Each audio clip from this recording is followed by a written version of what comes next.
Once upon a midnight dreary, while I pondered weak and weary over many a quaint and curious volume of forgotten lore, while I nodded, nearly napping, suddenly there came a tapping, as of someone gently rapping at my chamber door. "'Tis some visitor," I muttered, tapping at my chamber door, "only this and nothing more."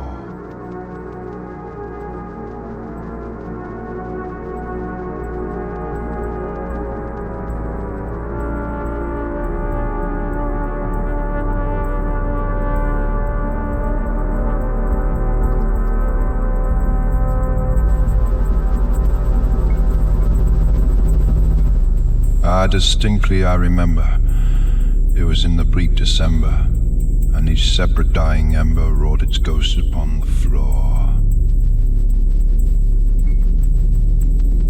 Eagerly I wished the morrow, vainly I had sought to borrow from my books a cease of sorrow, sorrow for the lost Lenore. For the rare and radiant maiden whom the angels name Lenore, nameless here forevermore. And the silken, sad uncertain rustling of each purple curtain filled me with fantastic terrors never felt before. So that now to still the treating of my heart has to remain my chamber door, treating entrance at my chamber door. Some late visitor had treated entrance at my chamber door. This it is, and nothing more. Presently my soul grew stronger, hesitating then no longer. "Sir," said I, "oh madam, truly your forgiveness I implore. But the fact is I was napping, and so gently you came rapping, and so faintly you came tapping my chamber door, that I scarce was sure I heard you."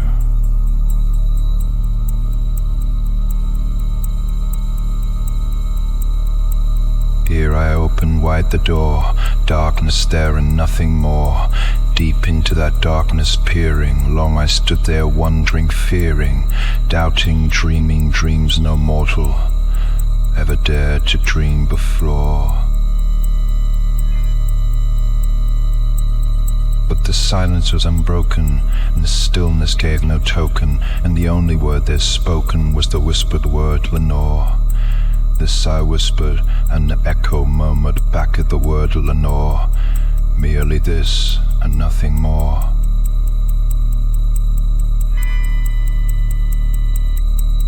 Back into the chamber turning, on my soul within burning, soon again I heard a tapping somewhat louder than before.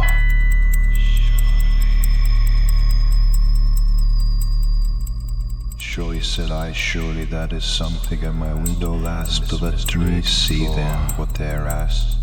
Let my heart be still a moment, this mystery explore. This is the wind and nothing more."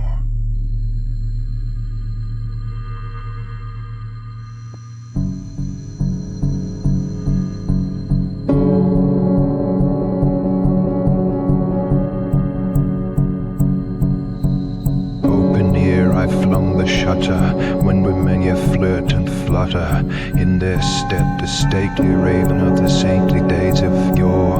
Not the least obeisance made he, not amid stock or stady, but with mien of lord or lady, perched above my chamber door, perched upon a bust of Pallas just above my chamber door, perched sat and nothing more. Then this ebony bird beguiling my sad fancy into smiling by the grave and stern decorum of the countenance it wore. Though thy crest be shorn and shaven, as I said, art sure no craven, Gothic, grim and ancient raven, wandering from the nightly shore. Tell me what thy lordly name is on the night's Bretonian shore. Ch4 The Raven, Nevermore,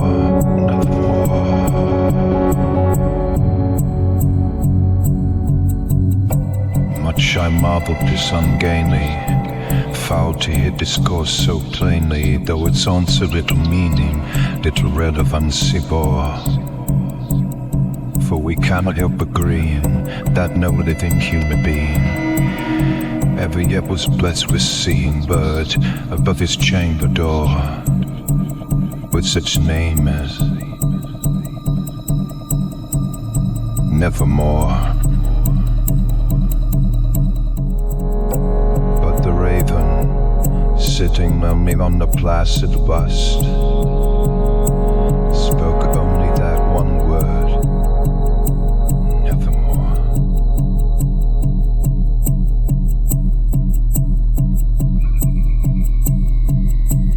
As if his soul in that one word he did outpour, nothing farther than he uttered, not a feather than he fluttered, till I scarcely more than muttered. Other friends have flown before, on the morrow he would leave me, as my hopes have flown before. Then the bird said nevermore, nevermore. Startled at the stillness broken by reply so aptly spoken, doubtless said I what it utters is its only stock and store, carved from some unhappy master, whom unmerciful disaster followed fast and followed faster till the songs one burden bore, till the dirges of hope that melancholy burden bore of never.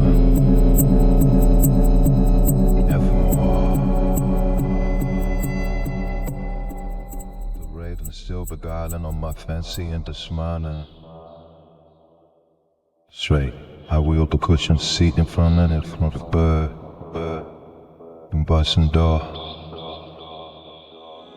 Then, upon the velvet sinking, I betook myself to linking, fancy unto fancy, thinking, what this almond's bird of yours, what this grim, uncanny, ghastly god and ominous bird of yore, imagine croaking nevermore.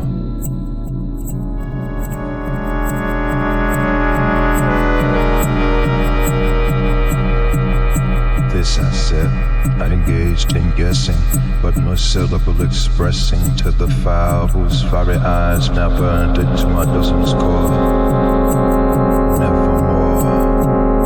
Listen more.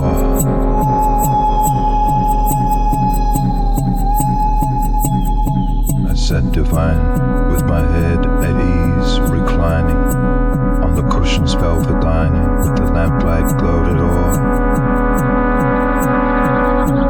But it was velvet violet lining, with the lamplight glowing o'er. She shall press, nevermore.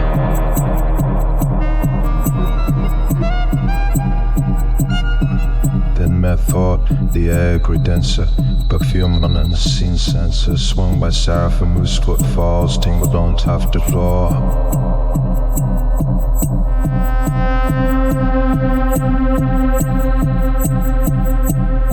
Wretch, I cried, the guy I have lent, its angels here sent thee.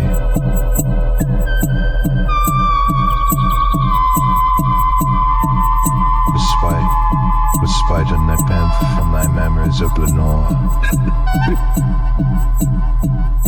Cough, oh cough, this kind of benthen, forget this lost Lenore. Ch4 The Raven, nevermore, nevermore. Prophet said I think of evil, prophet still if bird or devil, whether tempter sent or whether tempest tossed thee here ashore. Desolate yet all undaunted, on this desert land enchanted, on this home by horror haunted, tell me truly I implore.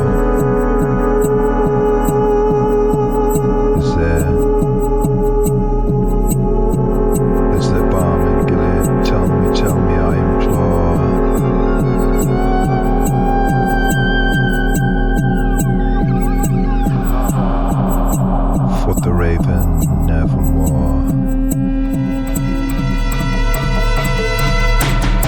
be that word our sign of parting. Bird of fiend I shrieked, upstarting, get thee back into the tempest and the night's Bretonian shore. Beaten of black crews a token, with that lie they so had spoken. Leave my loneliness unbroken, quick that bust above my door. Take thy beat from out my heart, and take thy form from off my door.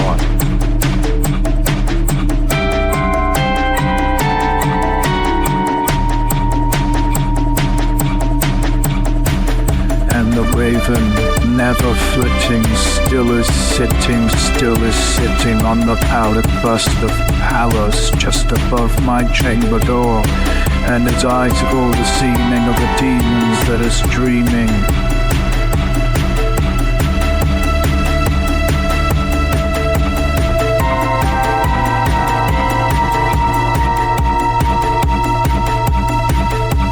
And the lamplight orbing stream throws a shadow on the floor. More. My soul from out that shadow that lies floating on the floor shall be lifted nevermore, nevermore, nevermore, nevermore.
Staring in the dark, I'll see your face again.